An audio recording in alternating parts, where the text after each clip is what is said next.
The Spirit of God came upon Azariah, son of Oded. He went out to meet Asa and said to him, "Listen to me, Asa, and all Judah and Benjamin. The Lord is with you when you're with him. If you seek him, he will be found by you. But if you forsake him, he will forsake you." For a long time Israel was without the true God, without a priest to teach, and without the law.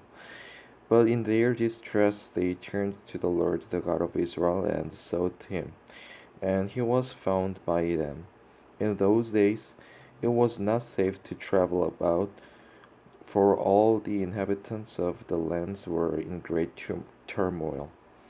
One nation was being crushed by another, and one city by another, because God was troubling them with every kind of distress.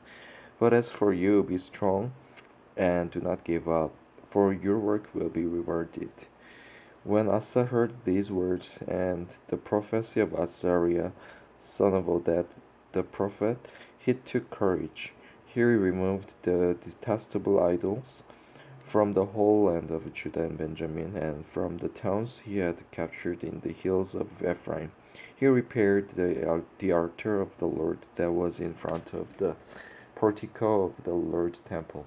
Then he assembled all Judah and Benjamin and the people from Ephraim, Manasseh, and Simeon, who had settled among them, for large numbers had come over to him from Israel when they saw that the Lord his God was with him. They assembled at Jerusalem in the third month of the 15th year of Asa's reign. At that time they sacrificed to the Lord 700 head of cattle and 7,000 sheep and goats from the plunder they had brought back. They entered into a covenant to seek the Lord, the God of their fathers, with all their heart and soul.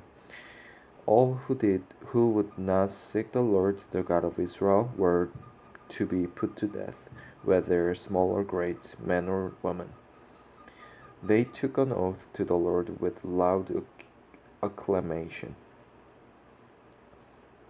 with shouting and with trumpets and horns. All Judah rejoiced about the oath, because they had sworn it wholeheartedly. They sought God eagerly, and he was found by them. So the Lord gave them rest on every side. King Asa also deposed his grandmother Maacah from her position as queen mother, because she had made a repulsive Asherah pole. Asa cut the pole down, broke it up, and burned it in the Kidron Valley. Although he did not remove the high places from Israel, Asa's heart was fully committed to the Lord all his life. He brought into the temple of God the silver and gold and the articles that he and his father had dedicated. There was no more war until the 35th year of Asa's reign. In the 36th year of Asa's reign, Baasha, king of Israel, went up against Judah and fortified Ramah to prevent anyone from living or entering the territory of Asa, king of Judah.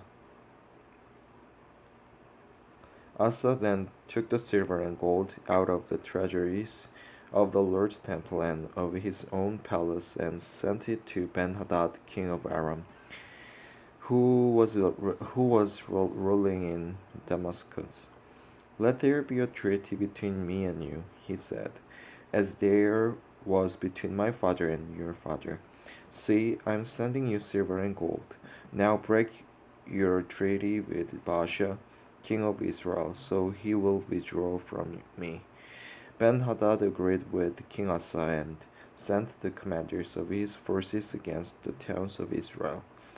They conquered Izon, Dan, Abel-maim, and all the store cities of Naphtali. When Baasha heard this, he stopped building Ramah and abandoned his work.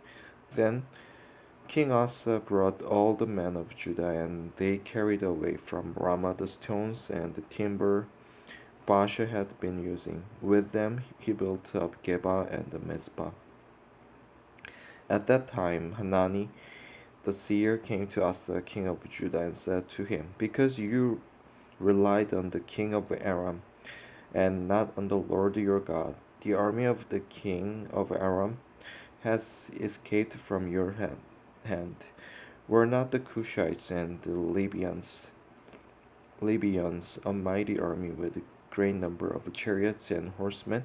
Yet when you relied on the Lord, he delivered them into your hand.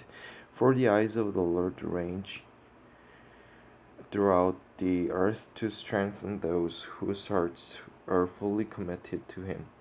You have done a foolish thing, and from now on you will be at war. Asa was angry with the seer because of this. He was so enraged that he put him in prison.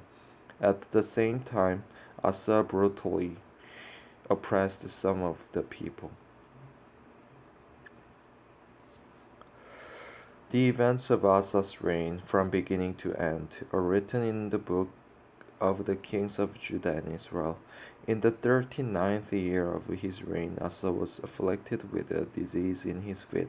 Though his disease was severe, even in his illness he did not seek help from the Lord, but only from the physicians. Then, in the 41st year of his reign, Asa died and rested with his fathers. Then they buried him in the tomb that he had cut out for himself in the city of David. They laid him on a bier covered, with spices and various blended perfumes, and they made a huge fire in his honor.